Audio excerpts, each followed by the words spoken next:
नमस्कार, आप देख रहे हैं रिप्रेजेंट इंडिया न्यूज़ और मैं हूं मनीषा श्रीवास आपके साथ। नागपुर महानगर पालिका चुनाव 2025 में प्रभाग क्रमांक 12 से भारतीय जनता पार्टी की अधिकृत उम्मीदवार साधना नरेश बर्डे से हमारे रिप्रेजेंट इंडिया न्यूज़ ने उनके चुनावी मुद्दों पर विस्तार से बात की। साथ ही हमारे रिप्रेजेंट इंडिया न्यूज़ के माध्यम से नरेश बर्डे भाजपा उपाध्यक्ष नागपुर शहर ने अपनी पत्नी साधना बर्डे को उम्मीदवारी दिए जाने पर मुख्यमंत्री देवेंद्र फडणवीस का आभार व्यक्त किया। तो आइए देखते हैं हमारे रिप्रेजेंट इंडिया न्यूज़ की यह खास रिपोर्ट।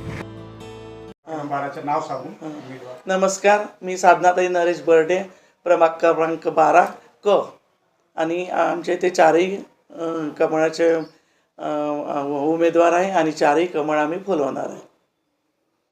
मॅडम, तुम्ही प्रभाग क्रमांक 12 मधून भारतीय जनता पार्टीने तुम्हाला उमेदवारी दिली आहे, काय म्हणणार आहे? सर्वप्रथम तर मी आपले भारतीय जनता पार्टीचे आमचे पक्षाचे नेते केंद्रीय मंत्री नितीनजी गडकरी साहेब यांचे खूप खूप आभार मानते। त्याचप्रमाणे माननीय मुख्यमंत्री देवेंद्रजी फडणवीस साहेब यांचे मी खूप खूप आभार मानते की त्यांनी माझ्यावर विश्वास टाकून पुन्हा मला तिसऱ्यांदा तिकीट दिलं, त्यामुळे मी त्यांचे आभार मानते। आणि आता जी काही विकासाची कामे आहे 2012 मध्ये निवडून आल्यानंतर त्यानंतर काही कोविडचा पिरियड गेला, कॉर्पोरेशनचं इलेक्शन झालं नाही, तर हा जो 8-9 वर्षाचा पिरियड गेला यामध्ये आपली जी कामे थांबलेली आहे ती कामे पूर्णत्वास नेण्याचा माझा पूर्ण दृढ निश्चय आहे। मागील 5 वर्षापासून महानगरपालिकामध्ये प्रशासन राज्य होता, लोकांचे असं म्हणणं आहे की बाबा काही काम झालेले नाही आहे 5 वर्षामध्ये। आता नगरसेवक निवडून आल्यानंतर काही आमचे जे आहे काम ते पूर्ण होणार आहे का, त्याची अपेक्षा पूर्ण होणार आहे का, काय म्हणणार? हो, बरोबर आहे। प्रशासनाकडे जे आता हा कारभार गेला होता बिलकुलच कामं होत नव्हते। गटर लाईनचे नाही, पाणी वाहत होतं, फोन करून परेशान होऊन गेलो होतो आणि हातात सत्ता नसल्यामुळे आम्ही काहीच म्हणू शकत नव्हतो। इतकं परेशान झालं होतं की केव्हा एकदा कॉर्पोरेशनचं इलेक्शन होऊन सत्ता हातात येईल आणि आपण त्यांचे कामं करू शकू। गटर लाईन वाहत होते अशा, आणि आपण म्हटलं की तुम्ही केलं का, तर बस हो म्हणायचे आणि तिथे पोहोचतच नव्हते ते। पुन्हा त्यांचा 2 दिवसांनी फोन याच होतं, ताई ते तर आलेच नाही आमच्याकडे। मग फार त्रास झाला आमचा ह्या 4 वर्ष गेले तेव्हापासून। काय आपल्या प्रभागामध्ये कोणती अशी मुख्य समस्या आहे की आपल्याला करण्याची आवश्यकता पडणार आहे? इथे तर जास्त स्लम एरिया असल्यामुळे गटर लाईनचे छोट्या छोट्या गल्ल्या याचा प्रॉब्लेम आहे। ते घरं वगैरे असे ते चेंबर दबून गेले आहे, छोट्या लाईन आहे, दिवसेंदिवस घरं वाढत आहे, त्या लाईनी छोट्या पडत आहे।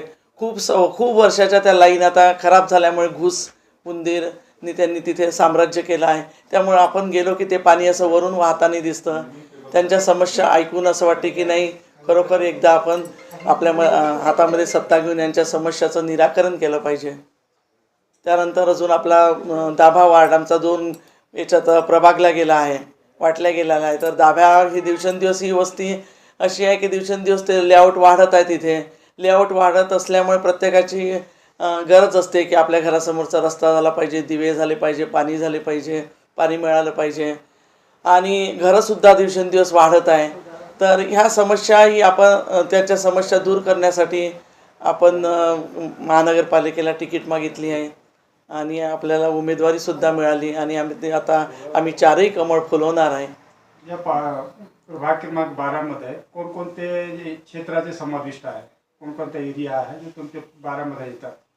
माझ्या 12 मध्ये आउटर वार्ड असल्यामुळे इतक्या स्लम एरिया आहे, त्यानंतर कॉलन्या आहे आणि दाभा परिसरामध्ये इतके सारे लेआउट आहे की मी सांगू शकत नाही।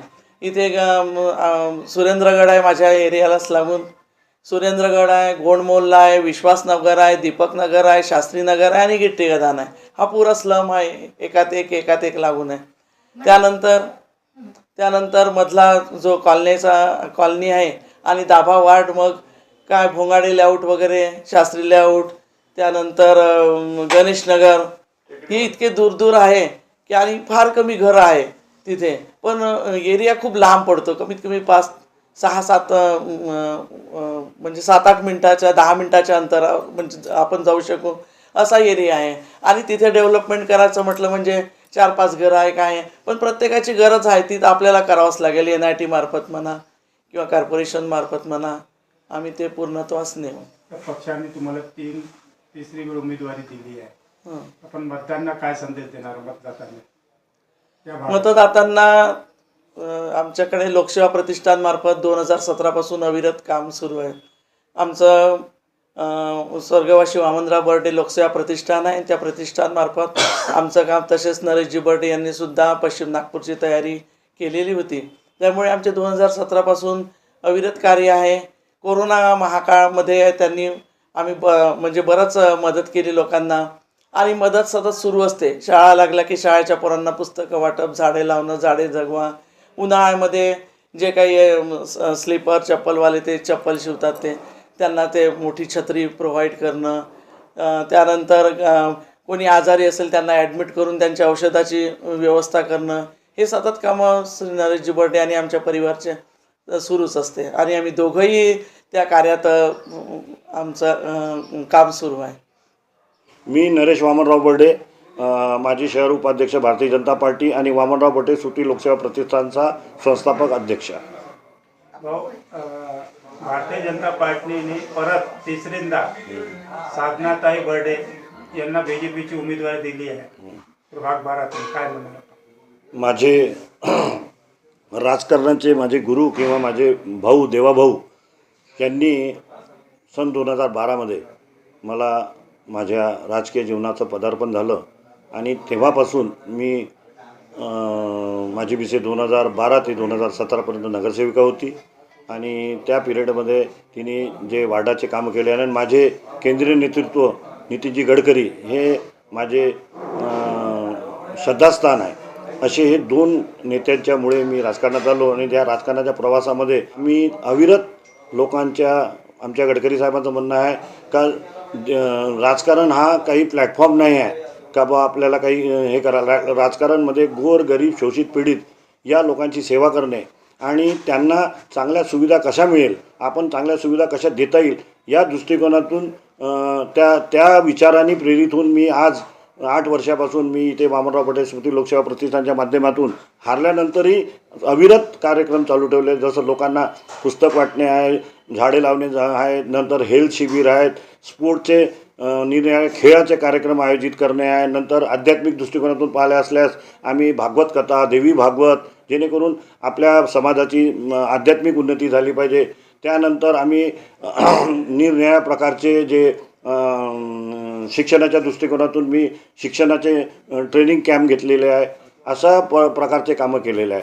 त्याचबरोबर आम्ही आमच्या प्रभागात किंवा विकासाच्या कामाचाही लावलेला आहे. परंतु नगरसेवक असल्यानंतर कामं होतात, आणि थोडे आमच्या 2 नगरसेवक मायाताई युनाते आणि विक्रम गालवंशी यांनी इथे या आमच्या प्रभागात काम केले आहे.